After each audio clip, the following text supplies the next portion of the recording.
Bismillahirrahmanirrahim. Alhamdulillahirabbil wassalatu wassalamu ala asyrafil anbiya wal mursalin wa ala alihi wa ashabihi ajma'in.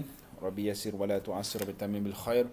Rabbi shrah li sadri wa yassir li amri wa hlul 'uqdatam min lisani yafqahu qawli.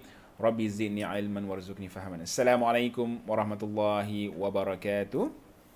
Alhamdulillah kita diizinkan oleh Allah Subhanahu wa taala untuk kembali dengan satu lagi sesi The Ilm Circle, di mana insya-Allah saya akan kongsikan sedikit sebanyak ilmu yang saya ada, insya-Allah.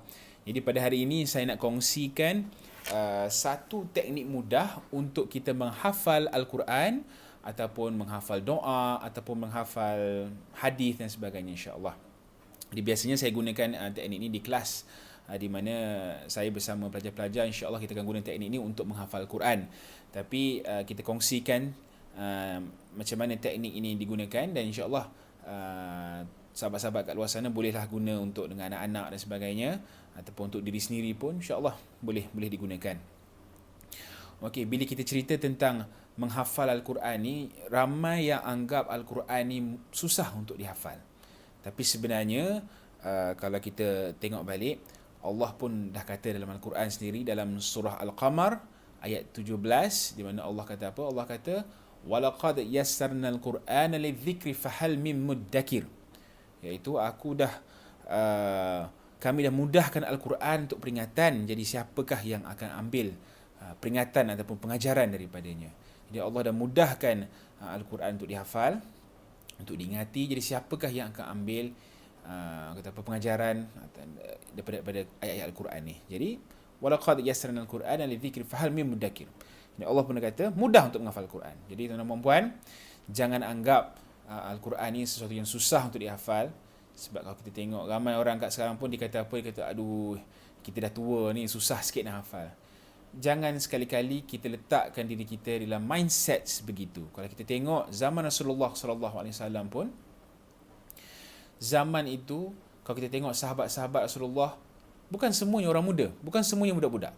Jadi pelbagai lapisan masyarakat, pelbagai umur. Jadi semuanya, insya-Allah, semuanya telah berjaya menghafal Quran. Jadi umur bukan faktor, umur bukan penghalang.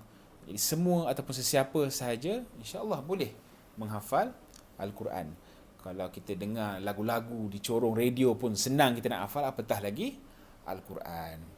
Okey, insya-Allah jom kita kongsikan sedikit teknik menghafal Quran.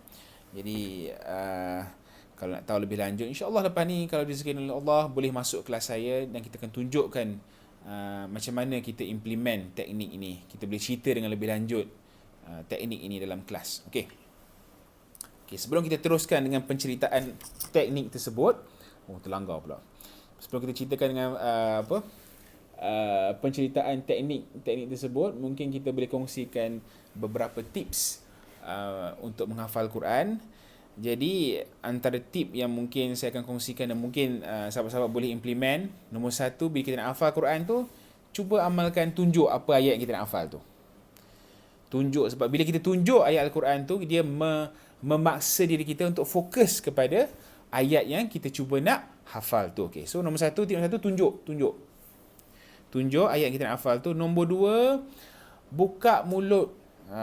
Buka mulut bila kita nak hafal tu, nak baca Al-Quran tu, kita nak buat proses pengulangan tu, pastikan kita buka mulut kita seluas-luas yang mungkin. Seluas-luas tu maksudnya buka orang kata apa, dengan bacaannya betul lah, jangan buka luas macam tu je. Buka dengan baca dengan elok-elok, buka mulut elok-elok. So maksudnya contohnya kita baca Bismillahirrahmanirrahim, buka elok lah, jangan pula Bismillahirrahmanirrahim, mulut pun tak buka. Tak boleh macam tu. Buka mulut elok, baca elok. Yang tips yang ketiga adalah baca kuat-kuat.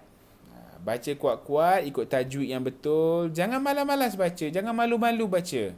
Kalau kita tengok pertandingan tilawah Al-Quran dan sebagainya, tengok macam mana dia orang baca. Dia orang baca, buka mulut elok-elok, dan dia baca kuat-kuat. Bismillahirrahmanirrahim.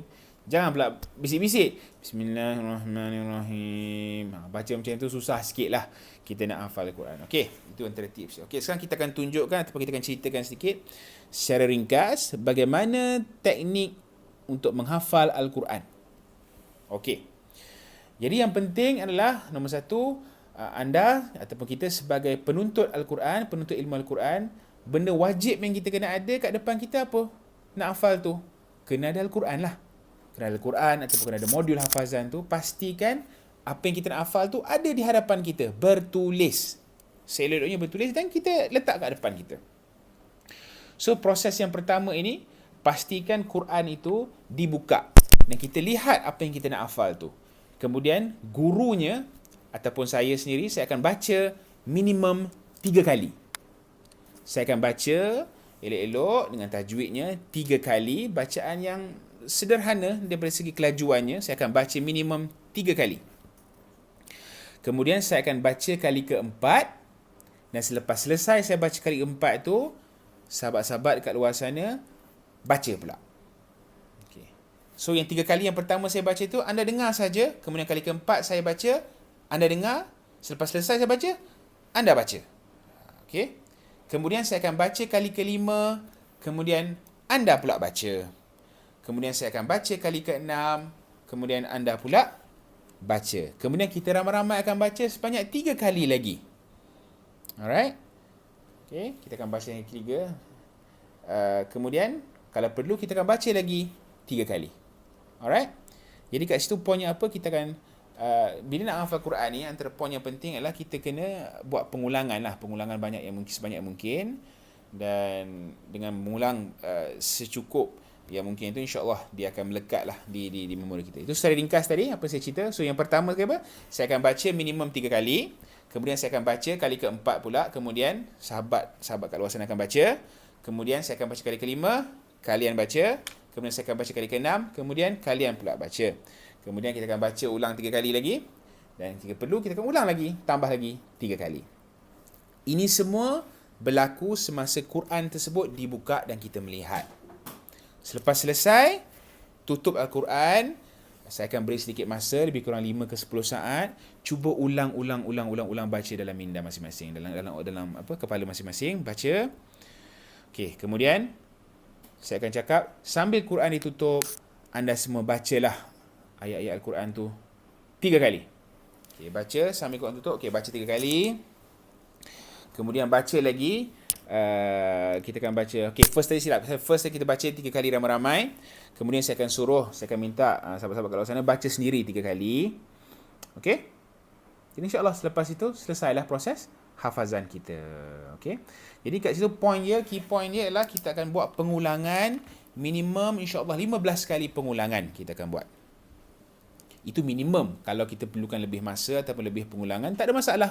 Ulang sebanyak mungkin, 20 kali ke, 25 kali ke, sehinggalah kita dapat ayat tersebut melekat dalam minda kita insyaAllah. Kalau ayat dia suka sikit, ayat dia susah sikit, mungkin panjang sikit ke apa, kita akan buat tambah sikit pengulangan tu. Okey, setakat itu saja perkongsian, sedikit penceritaan. Selepas ini insyaAllah saya rancang untuk buat video ataupun Facebook Live, di mana kita akan cuba hafal ayat Al-Quran sama-sama. Mungkin lepas ni kita buatlah, kita mulakan dengan juzuk amma dulu, ataupun mungkin kita boleh hafal doa-doa yang ringkas untuk kita amalkan. Kita buat simulasi dulu, dengan hafal doa-doa ringkas dulu, kemudian kita akan masuk ke juzuk amma. Kita mula dengan surah-surah pendek, kemudian kita fokus kepada surah-surah panjang. Mungkin dengan adanya Facebook Live ataupun video-video yang saya akan hasilkan tu, bolehlah sama-sama tuan-tuan dan puan-puan kat luar sana boleh hafal masa dalam kereta nak pergi kerja dan sebagainya, ataupun mungkin masa tengah memasak, boleh gunakan video tersebut ataupun Facebook Live tersebut untuk menghafal ayat-ayat suci Al-Quran ataupun doa-doa. Jadi setakat itu saja. Kita teruskan hidup kita dengan mengamalkan falsafah take care of your akhirah and Allah will take care of your dunia. Utamakan urusan akhirat kita, kerana Allah akan mudahkan urusan dunia kita selepas itu. Jadi sehingga kita berjumpa lagi di sesi Ilm Circle yang seterusnya. Assalamualaikum warahmatullahi wabarakatuh.